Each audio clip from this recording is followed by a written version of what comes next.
Fin de l'anonymat sur le web, les limites du projet d'Emmanuel Macron. Ce 18 janvier, Emmanuel Macron a plaidé en faveur d'une levée progressive de tout anonymat, dans une volonté d'améliorer la qualité de la démocratie participative, un discours qu'il n'est pas le premier à tenir. Pour le deuxième acte du grand débat national, qui se tenait ce 18 janvier au Palais des Congrès de Souillac, dans le Lot, Emmanuel Macron s'est exprimé au sujet de l'hygiène démocratique du statut de l'information. Afin de lui redonner ses lettres de noblesse, le président de la République a estimé qu'il s'agissait d'aller vers une levée progressive de toute forme d'anonymat, en faisant mention de processus où on sait distinguer le vrai du faux et où on doit savoir d'où les gens parlent et pourquoi ils disent les choses. Si le chef de l'État s'est montré évasif à propos des dits processus, ses propos font écho à un discours prononcé en novembre dernier, à l'annonce de l'appel de Paris pour la confiance et la cybersécurité dans le cyberespace. Emmanuel Macron avait pointé du doigt un anonymat devenu problématique,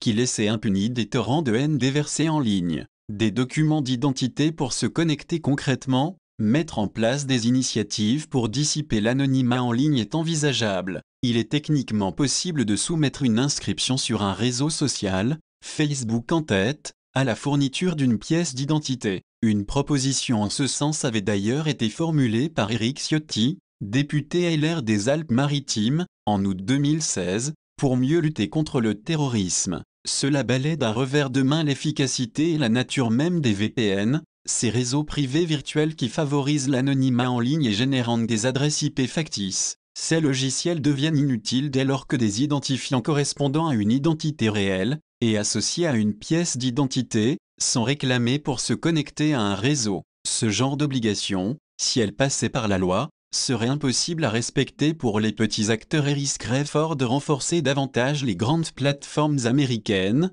explique Félix Tréguet, de la Quadrature du Net, une association de défense des libertés en ligne. Emmanuel Macron oublie que l'anonymat constitue un droit associé à la liberté d'expression et de communication et au droit à la vie privée. Il est reconnu comme tel au niveau international, notamment par la Cour européenne des droits de l'homme, complète-t-il. Haro sur le chiffrement. Par le passé, Emmanuel Macron a déjà dérogé à son rôle de candidat du numérique pour faire valoir une approche sécuritaire au sujet d'Internet. En avril 2017, le candidat à l'élection présidentielle avait indiqué vouloir forcer les messageries instantanées fortement cryptées à collaborer avec la justice, dans le cadre de la lutte antiterroriste. Il leur reprochait leur refus, dans le cadre d'une enquête, de donner accès aux contenus échangés, à même de comprendre des éléments déterminants, au point d'envisager qu'un jour, elles soient considérées comme des complices d'attentats. En s'attaquant à l'anonymat, Emmanuel Macron franchit une étape supplémentaire.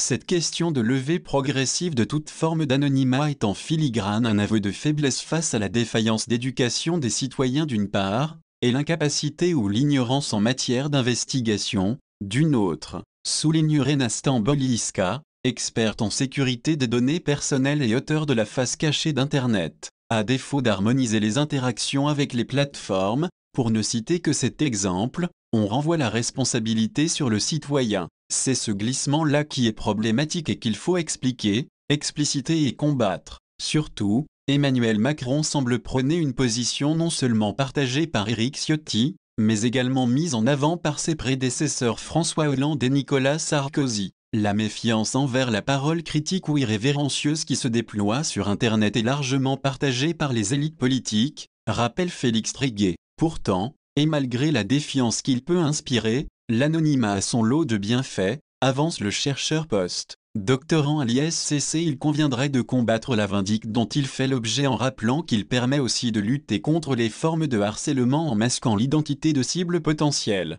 Il libère la parole de groupes marginalisés qui sans l'anonymat ou le pseudonymat seraient enclins à s'autocensurer. De ce point de vue, mettre fin à l'anonymat serait donc contre-productif, en plus d'être attentatoire aux libertés publiques. Message personnel aux personnes qui me suivent. Attention, bientôt il n'y aura plus aucun droit que ce soit dans la vie ou sur Internet. Si nous voulons rester anonymes, restons anonymes. Seuls, nous ne sommes rien, ensemble nous sommes légion. Ils sont politiquement incorrects, mais nous restons correctement polis. Merci de nous avoir suivis. N'hésitez pas à vous abonner et à lâcher un pouce bleu.